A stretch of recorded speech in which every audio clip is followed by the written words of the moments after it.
पेशवा के प्रति उनकी निष्ठा अधिक से अधिक नाम के लिए होती गई। उन्होंने पुणे में विरोधी गुटों का साथ दिया और मराठा साम्राज्य के दुश्मनों के साथ मिलकर साजिशें की। उत्तर के मराठा शासकों में सबसे महत्वपूर्ण महदजी सिंधिया थे। उन्होंने फ्रांसीसी और पुर्तगाली अफसरों और बंदूकधारियों की सहायता से एक शक्तिशाली फौज खड़ी की तथा आगरा के पास शस्त्र निर्माण के कारखाने स्थापित किए और 1784 में बादशाह शाह आलम को अपने वश में कर लिया। उसके कहने पर बादशाह ने पेशवा को अपना नायबे गुनायब बनवाया।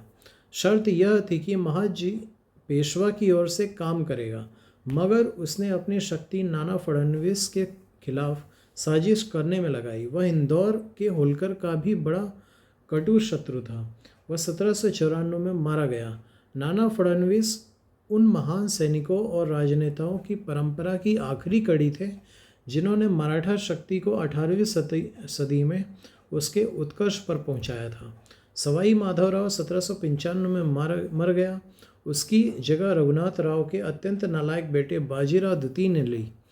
तब तक अंग्रेजों ने भारत में अपने आधिपत्य के प्रति मराठों की चुनौती खत्म करने का फैसला कर लिया था।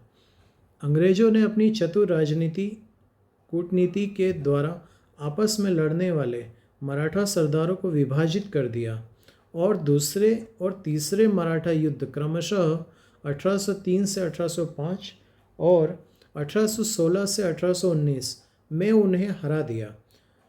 अन्य मराठा राज्यों को बरकरार रहने दिया गया, मगर पेशवा वंश को समाप्त कर दिया गया।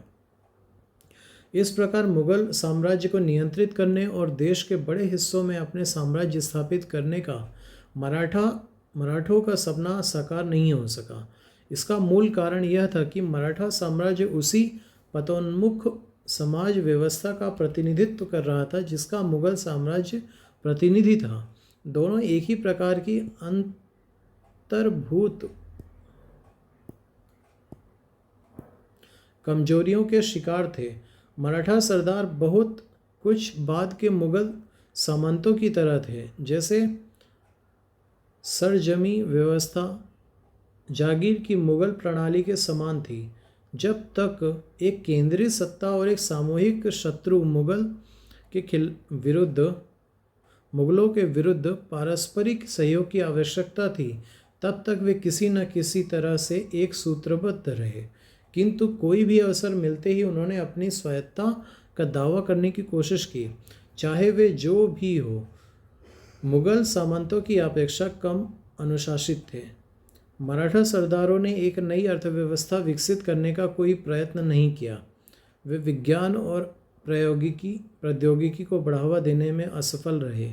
उन्होंने व्यापार और उद्योग में कोई दिलचस्पी नहीं ली।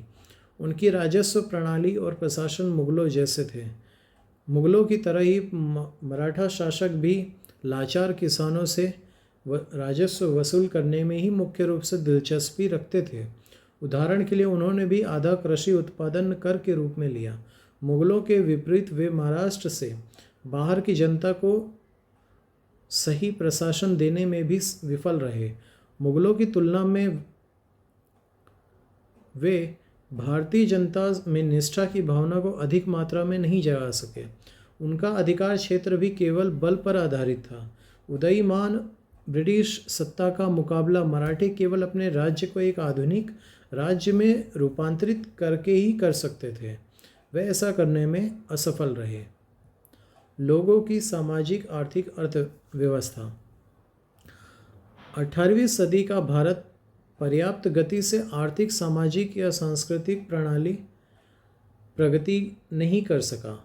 राज्य की बढ़ती हुई राजस्व की मांगे, अफसरों के अत्याचार, सामंतों, लगान के ठेकेदारों और जमींदारों की धन लिप्सा और लूट खसोट, प्रतिद्वंदी सेनाओं के आक्रमण और प्रत्याक्रमण और देश में फिरने वाले अनगिनत दुस्साहसिकों की लूटपाट से जनजीवन बिल्कुल दयनीय हो गया था।